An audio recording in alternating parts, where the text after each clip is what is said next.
Hi, it's Tony Robbins. Happy New Year. Listen, how's your new year coming out so far? I know it's early. It's January 15th, and I thought I'd send you out this little video message because you know what that day means, don't you? January 15th is the cutoff. Statistics show that 95% of the people that actually made a New Year's resolution have already broken it by today.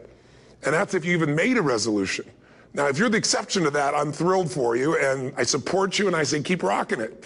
But if you've missed, maybe I could drop you a quick little message or two here that can help you not only recover, but get way beyond just making some New Year's resolution and make some real lasting change in your life. I mean, think about it. Most people don't even make a resolution anymore. Why?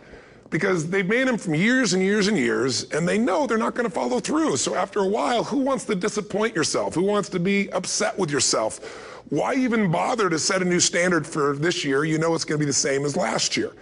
If you're the kind of person watching this right now and you've actually opened this email and you haven't shut me off already, then obviously that's not you. So the question is, what is it that makes us even want to make a resolution? I mean, it's an interesting question. Why is it at the beginning of a year we have this tradition? But it goes beyond tradition. It's something inside of us that makes us want to make things better. And I think part of it is the calendar gives us this idea that we could have a fresh start, that we could start from fresh and have this great victory. And it's really, the calendar itself is quite arbitrary. It's wonderful to use it, but if you didn't use it effectively, let's use the calendar to serve you today. Let's just see, what does it really take to make this thing happen? Because there's no denying that inside of you, the only thing that's going to make you happy in the year ahead and the decades ahead is going to be having you have an experience where on a regular basis, you feel like your life is making progress. If there's one thing I teach, and I want to remind you of it, it's really simple. Getting things is not going to make you happy. That's good news in a tough economy. It's a good reminder. It doesn't matter what you get. Doesn't matter whether it be money or opportunity. All those things might excite you for the moment. Even a relationship, as magnificent it may be, might be exciting for a while. But if you don't keep growing, that relationship isn't going to stay exciting. So the secret to real happiness is progress. Progress equals happiness. And if we can make progress on a regular basis, we feel alive. And that's why at the beginning of the year, we get this thing like, okay, I can have this fresh start. I could really do what my soul desires. I could expand. I could grow. I could improve. I could change. Or maybe better than change, I could progress. See, think about that. Progress is an aliveness to it, doesn't it? You don't have to work at changing. People say all the time now, well, I'm working on changing. Don't worry about it. You don't have to work on changing. Change is automatic. Your body's going to change whether you want it or not as the years go by. And no matter how hard you work, there's going to be some changes going on there. The economy is going to change no matter what you want it to do. The weather is going to change. Relationships are going to change. Everything in life is always changing. We don't have to work on change. Change is automatic, but progress is not. So if you want to make real progress, then you really got to look at your life in a different way. You got to say, I got to take control of this process and not just hope it's going to work out like people do who make a resolution. Because really, isn't that what they're really doing at the beginning of the year? They're saying, well, here's my resolutions for the year, and they really basically tell you their wishes. It's their wish list. It's what they hope it all comes together. And then they call it a resolution, but they don't know what a resolution is. When you resolve something, to have a resolution is to resolve it. When you've resolved, this is how it's going to be. That's when you cut off any possibility except the thing you've committed to. It's like the old adage, if you want to take the island, you burn the boats. Because when you burn those boats, there's no going back. You're going to find a way to make things work. And most people, they're stating what they hope will come together. And if it doesn't happen, then they're disappointed, but they're not too disappointed because they're not too vested. What does it take to successfully create a lasting change in your life? To not only have a New Year's resolution you follow through on, but really have a lasting change? Well, the first step for lasting change is very much like making a New Year's resolution. Fundamentally, it's the same. The first step is you got to have a vision for what it is you really, truly want. Not what you think you want or what you should have. I mean, what are most people's New Year's resolutions? I'm going to stop eating sugar. I'm going to stop smoking. I'm going to lose 10 pounds. The problem with that is it's not very inspiring for most people. It's not telling you what you're going to get. It's only what you're not going to do. And it's kind of hard to have you move forward with that. A vision is about what you're here to create. A vision that really works is one that excites you.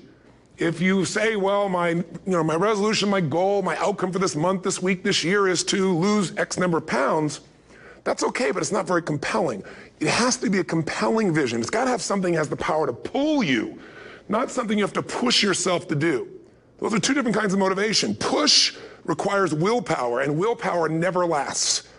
What will last is pull.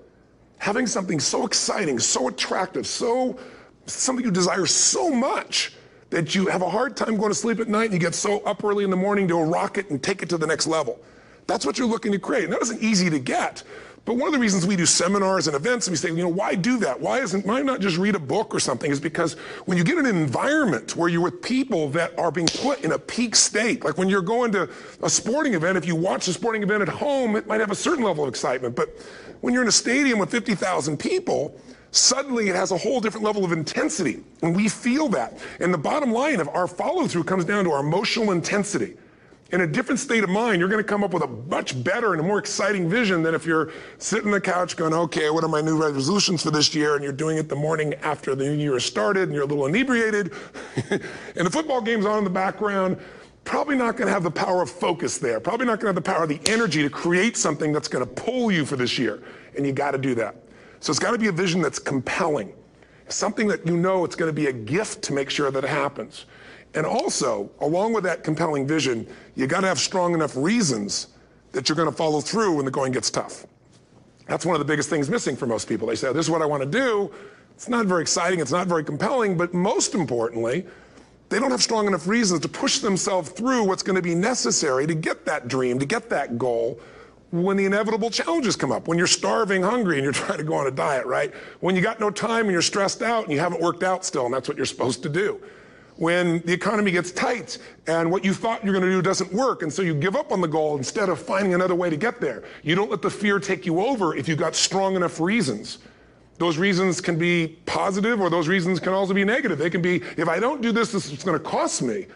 And if I do this, this is what I'm going to gain in my life. Reasons come first, answers come second. If you get a compelling vision and you got strong enough reasons that will push you through the tough times, you're going to do things other people don't do. Instead of collapsing, even if you get off target, you won't go, oh, I blew it. You'll get right back on target, make the change, make things happen. And I know you've done this in many areas of your life. Just think about it again. I'm not teaching you something really new here today. I just want to remind you of what your soul knows. You got to change, you got to improve, and you got to go through a simple process fundamentally to make that progress. First step, vision that's compelling. Second step, make sure that there's strong enough reasons to follow through. Third step, you got to review it and feel it every day. I mean, anything. Have you ever had this happen in your life? Has there been anything in your life that you've ever wanted so badly? You were so desirous of it. You had such a hunger for it that you couldn't stop thinking about it. Could have been a career move, could have been when you were a kid, a car, it could have been a relationship, it could have been anything, but you were obsessed. You wanted to make this happen. You wanted to attract this to your life. You just wanted something. And you didn't even know how to get it. But it was so compelling to you. You kept thinking about it every day, envisioning it, imagining it, feeling it. And then stuff happened. And suddenly you started to attract people or situations to your life, and it just came together. Like, you didn't even have a total plan. It was just that it was so a part of your focus with so much intensity and emotion so often that it sensitized you to notice anything that could get you there. There's a part of your brain called the reticular activating system. For short, we call it the RAS. That part of your brain determines what you notice in the world. And it's really important because when you set a goal, when you get really clear on a vision, and there's strong enough reasons, and you review it enough, and it becomes a part of you, that part of your brain says, anything that relates to this, I need to notice. It's like, did you ever buy a certain kind of car or maybe a certain outfit, and suddenly you see that car everywhere, or those outfits everywhere? Well, the cars were always around, but why do you see it now? Because your RAS knows this is important. This is part of my world now. Similarly, when you really get clear and it's compelling and you're reviewing it every day, you've got strong reasons and you're reviewing it every day and you're feeling it, the brain becomes incredibly acute at noticing anything to get you to move forward. And so that's the power of this. So, what do people do with a New Year's resolution? They come up with something they kind of want. It's not a compelling vision. They don't really have strong enough reasons, and they never review it again until to notice that they broke what they said they really want to have make happen, because they didn't really resolve. If you resolve, you got the vision, it's compelling, you review it daily, and you feel it. You envision it, and you experience it. Simple as it sounds. Now, ultimately, what is this really about? Ultimately, if you're going to have lasting change in anything, you're really talking about just raising your standards. I mean, I always tell people, if you want to know how to change your life, I give it to you in 3 words, boring as it sounds: raise your standards. What does that mean? Corny as it sounds. Raise your standards. Oh, thank you for the breakthrough thought, Tony. I'm glad I wasted my time watching this little email with you. But think about it. Lasting change is different than a goal. You don't always get your goals, but you always get your standards. Maybe it'll help you is to think about it this way. I try to explain standards to people with a different set of words. Think of it as everybody in life gets their musts. They don't get their shoulds. Like, think about it. Most people have a list of shoulds, don't they? Don't you have a list of the shoulds, things you should do, you should follow through on? I should lose some weight, I should work out more, I should make more calls, I should respond more rapidly to my email, whatever, you know? I should get into the office earlier, I should be, more confident, whatever your should list is. People love to have their should list be met, but it's kind of like New Year's resolutions. If it does, it's really exciting, but if it doesn't, which is most of the time, it's a little disappointing, but you kind of know it's not going to happen. But when you decide something is a must for you, an absolute must, when you cut off any possible, you say, I'm going to find the way or I'm going to make the way. Human beings, when they resolve things, when they make a real resolution inside themselves, which is they raise the standard and they make it a must, they find the way. Think about it in your own life. Haven't you had some area of your life where you raise your standard and your life has never been the same? Maybe at one time in your life you smoked cigarettes, or you did something and you did it for years and you kept trying to change it and kept telling yourself I should. And then one day something happened. Something just clicked you over. Something took you over that kind of tipping point. And inside yourself you said no more. And it was a very, very different experience, wasn't it? Something inside of you shifted and what was a should became a must and you've never gone back. Is there an area like that in your life you can think of? Again, did you ever smoke cigarettes? Did you ever eat a certain way, drink a certain form of alcohol, and then finally say no more, and you just don't go back? And notice this, it doesn't really take any willpower anymore. Because somewhere when we make this click, when we make something a must, we attach ourselves to it. It becomes part of our identity. And one thing I've learned in the last, 33 years of working with people from now over 100 countries, 4 million people, is human beings absolutely follow through on who they believe they are. If you said to me, well, I'm really going to work hard to stop smoking, but I've been a smoker my whole life and I am a smoker. I know your days are numbered. You're going to be back smoking cigarettes again because we all act consistent with who we believe we are. I tell people the strongest force in the whole human personality is this need to stay consistent with how we define ourselves. If you define yourself as somebody who is really conservative, you're not going to be crazy and act nuts unless you're really drunk or something, and then you can say it's the alcohol, when it's really just you finally getting permission to be yourself. The alcohol is your excuse. If you're a really crazy person, you act crazy, outrageous, playful. You don't act conservative because that's not who you are. Very often people say, well, I can't do that. I'm not that kind of person. And I always say to people, really, when did you define yourself? I mean, really, how many years ago did you come up with what you could and couldn't do in your life? How many years ago? Most people, if they really look at how they're living their life today, it's based on a set of standards, a set of beliefs that they made choices about 10, 20, 30 or more years ago. I mean, very often we made decisions in our youth or very young about what to believe, about what we were capable of, about who we are as a person, and that becomes the glass ceiling, if you will, that controls us. There's a corny metaphor, but it's true. I remember one time I was with my family at the circus, and there was a person there, and they had this big, giant elephant. And you look at this elephant, and they take this little rope, put it around the elephant's neck, and they drive this stake into the ground. And I mean, you look at this, and you know that elephant could rip down the entire tent with almost no effort. And yet, the elephant doesn't struggle, doesn't try. Why? Because the elephant's conditioned. And they take that elephant and condition the elephant when it's a baby elephant. That's how they train him. When it's a little baby elephant and it doesn't have the power yet, they put a big rope around it and they drive this huge stake in the ground, and the elephant fights and fights and fights. And one day, finally, that elephant decides, I'm not capable of pulling this out. And once that becomes the definition of an identity of anyone, an elephant in this case, they don't even try anymore. It's just who I am, that's how it is, that's just the way it is in my life. I'd like to ask you to take a look at any place you've got a limitation and ask yourself, when did I decide to accept that limitation? And you may not even see it as a limitation. You might see it as just that's who I am. But so often in our lives, we've adapted to be a certain way so that we don't fail or so that people will like us or respect us, but it's not necessarily who we are.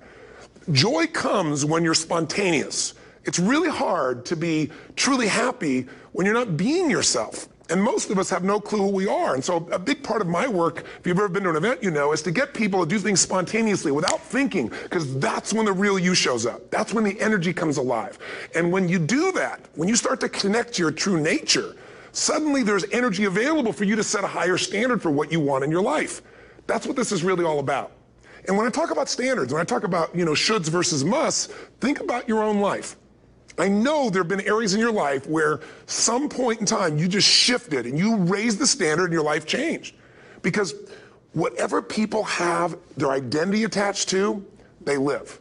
We live who we believe we are. That's just how it works. It's just kind of like, I'll give you an example.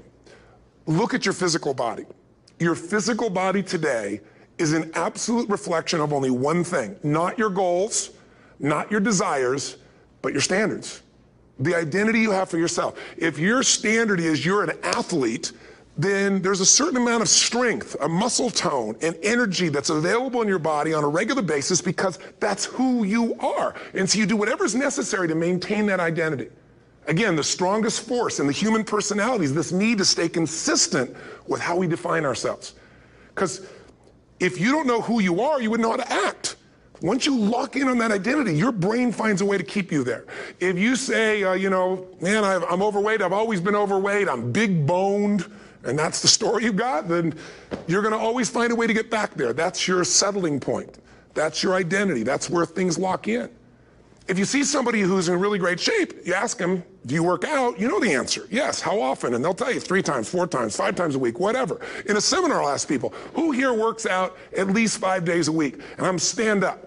And you look around that room, and you know that they work out 5 times a week because you can see their body. You don't just get a result without some kind of action, without some form of ritual. Ritual meaning actions you do consistently.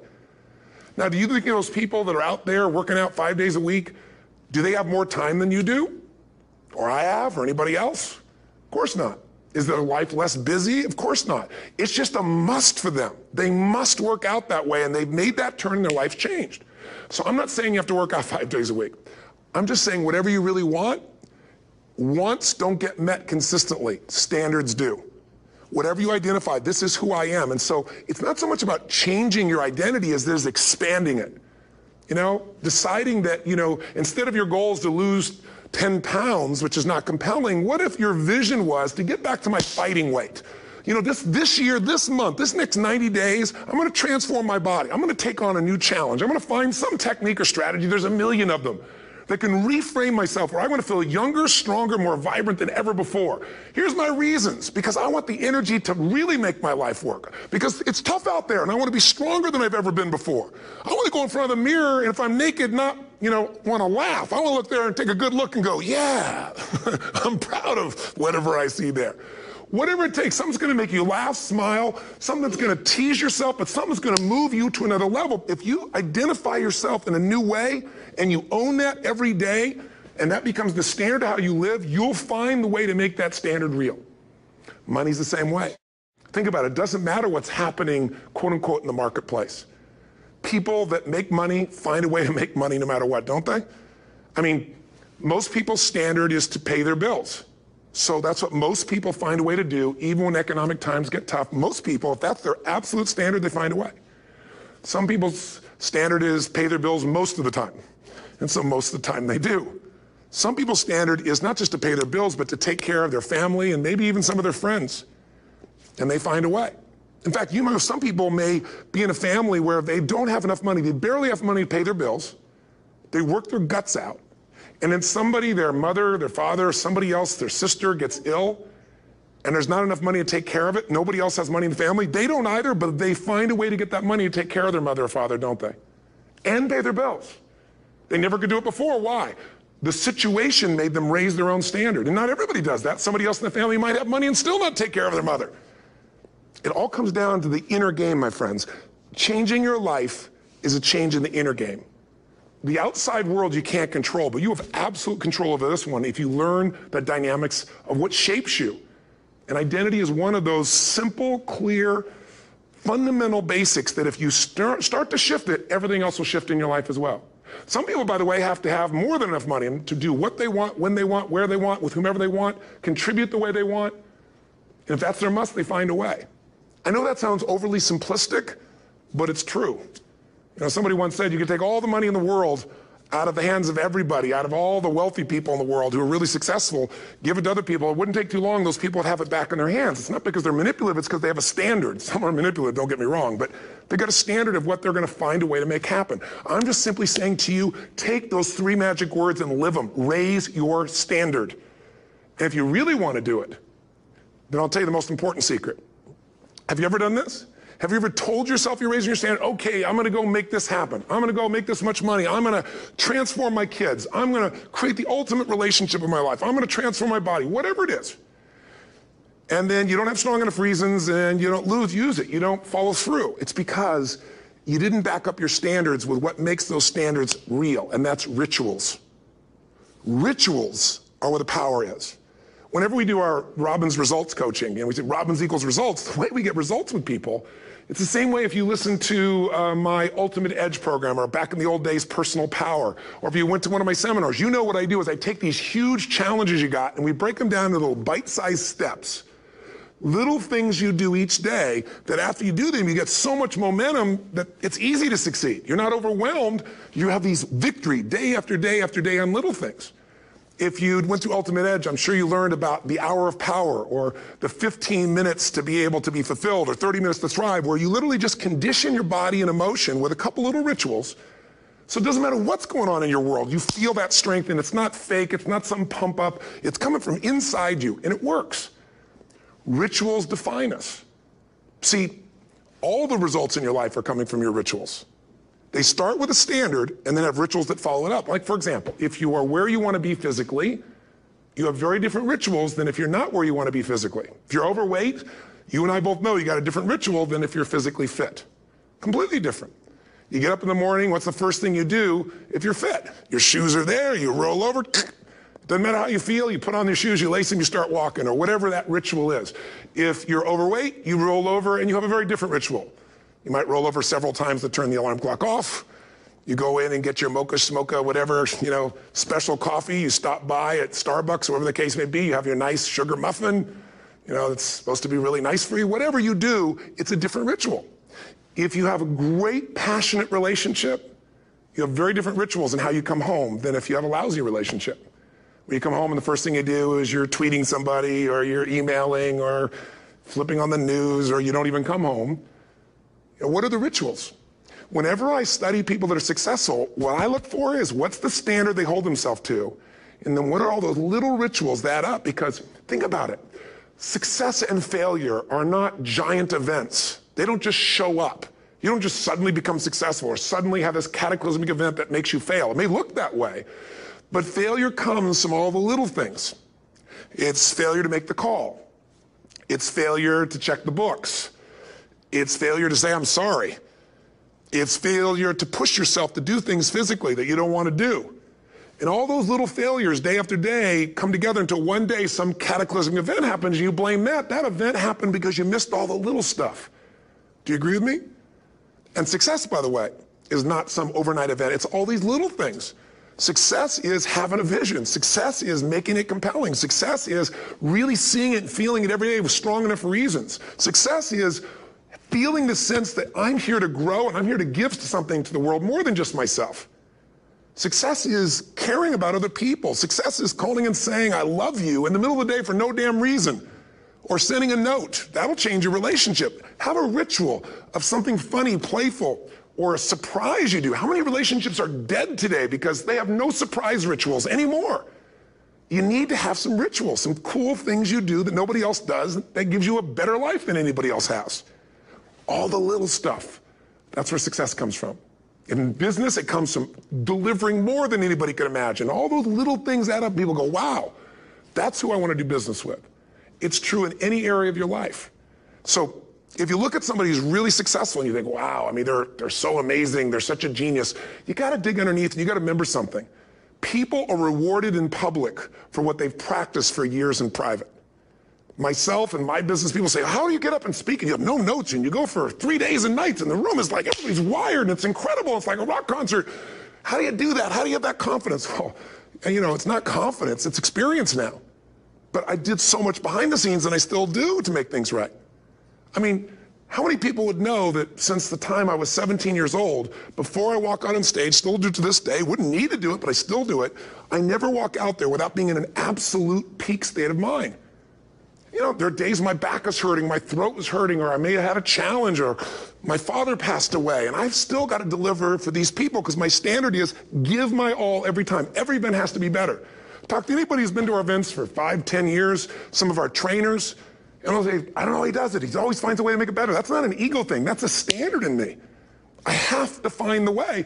And my ritual, though, is I prepare, I think, I gather new information, I figure out how to put something across better. What do people need? I spend time with our customers. I see what's going on. And before I get on stage each time, I have this little ritual to put myself in a state of mind.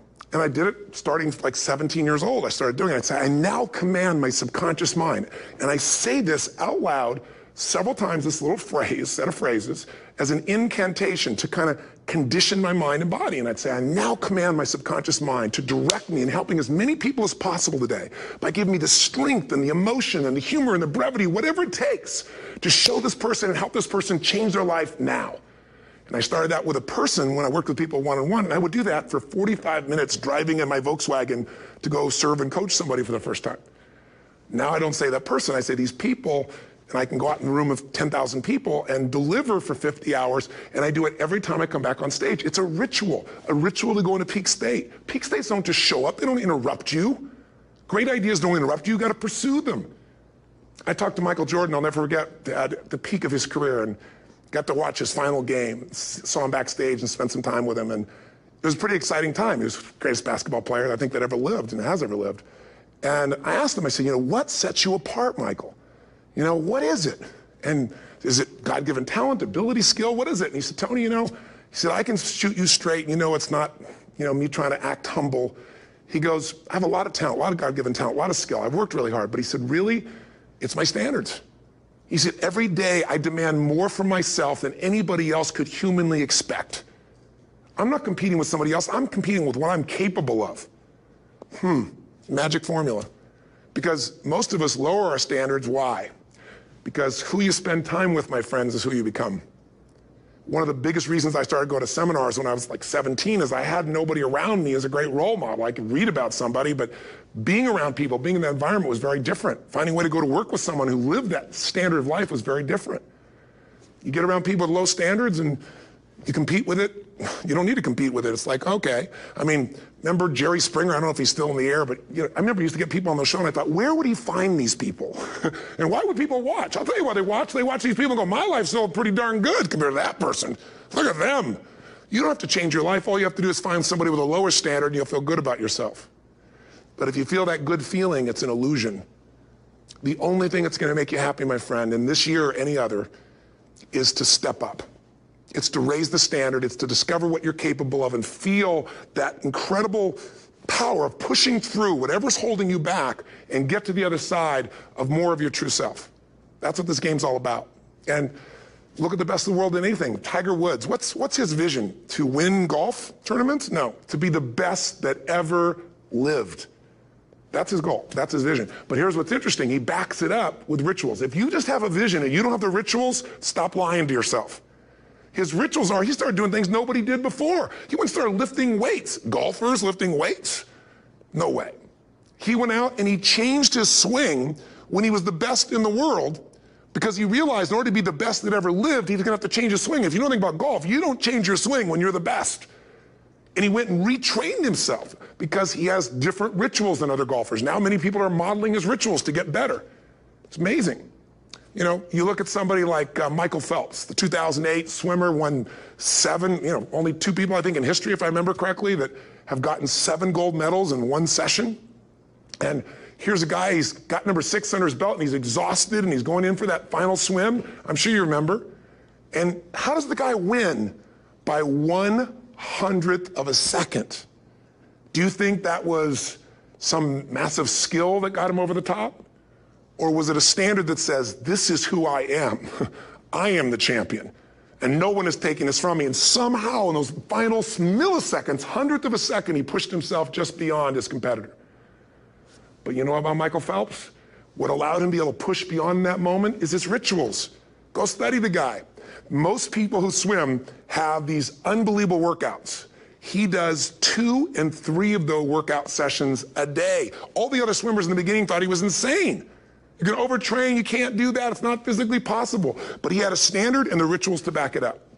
So here's my final message to you, because I've gotten carried away. I thought I was gonna send you like a 5-minute message, but as you can see, there's no script here. It's just me going a little crazy with you, but I wanna really see you get what you want this year. Don't let this year be like last. And if last year was great, still don't let it be that way. Raise the standard. If your life is perfect and extraordinary, you darn well know you're not gonna be happy unless you keep making it better. That's what makes us feel alive. It's not what we get that makes us happy. It's who we become and what we're able to give because we become more. That sense of contribution is what creates the deepest meaning. So here's my assignment for you if you want one. If you want to go from conversation to some action, here's a simple thing to do. What's an area of your life right now that you really want to improve? What's an area that's important to improve? If your body's great, how about your career? If career's great, how about your relationships? Intimate one especially, or your kids, or your relationship with your creator, your spiritual side of your life. Or is it your finances? Figure an area that really matters. Decide on that area. Number 1, write down what your life is like in that area right now as specifically as possible. So you might say, well, I'm 13.5 pounds overweight, whatever the weight is, whatever the situation is, or my body fat's like this, or I wake up exhausted in the morning, and you write the truth of where you are right now. So you're real clear. Or I'm not in a relationship. I say I want a relationship, but I'm not in one, and I don't seem to find them. All the good ones seem to be gone is my belief. And I really do want one, but I don't have it. Whatever your definition. Or I'm in a relationship, and God, I wish I wasn't in a relationship. I'm planning my escape, wherever you are. Or I have a wonderful relationship, we love each other, but there just isn't enough passion. Just write the truth of where you are. The area you want to change, but write how it is. And then the second step is, and this is where you got to be really honest with yourself. What are the rituals that have put me there? Because whatever results you're getting, even if you don't like the results, there's some rituals that are keeping you in that place. There's some rituals of what you eat or don't eat, how you move or don't move, how you sleep or don't sleep. There's some rituals in the lack of variety or spice or energy or focus in an area. There's something you're doing, and it's usually not one thing, it's a bunch of little things that you kind of do consistently whenever you think about getting in a relationship, whenever you think about working out, whenever you think about money. You get yourself in a state of overwhelm. You start thinking about all the things you can't control. Just write down all the rituals you have, and then here's the third step. What do you want? What's your vision? And be really specific. I want to be my fighting weight. I want to be the strongest I've ever felt. I'm going to turn my, whatever it is, be specific.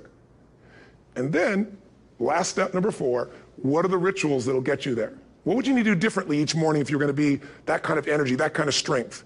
How often would you work out? What days would you work out? What time? A ritual is something you do consistently, usually at a specific time, so it becomes automatic. Let me tell you something. Willpower doesn't last, but rituals can last a lifetime. I bet you have some rituals in your life right now you've been doing for years, even though some of them don't serve you. I'm just saying, wake yourself up. If you want a new year and a new life, you don't need to start on January 1st. Start today. Start with this little video.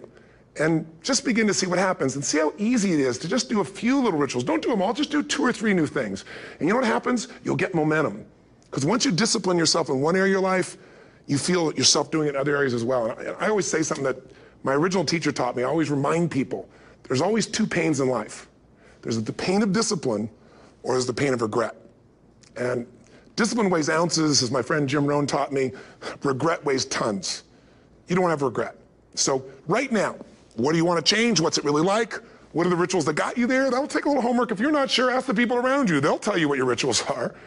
What do I really want in depth? What are the rituals that'll get me there? And then get yourself to start a few of those actions and lock them in place. If I can help you in any way, we're here as a company to support you. Come have an event with us. Come to Unleash the Power Within or Mastery University, or get a coach. You can get a free coaching session if you call our company and click on something on this. Will probably have something on it, or get a product. Or don't do anything with us, but do something with somebody, starting with you. If you make the changes in yourself, you're going to be proud this year, and no amount of money or accolades from other people can mirror the feeling of being proud of knowing you've taken back control of your life, or you've taken a great life to another level. Because once you do that, you have something you can give other people, whether it be your kids or your friends or your family. And ultimately, that's what life's about. So thanks for listening. I don't know how long I went here, but I hope this has been helpful for you. I just thought it's a new year, and I want people to be able to truly create a new life. And until I see you again, hopefully soon, or gets a chance to meet you, live strong, and live with passion. And of course, God bless to you. Happy New Year.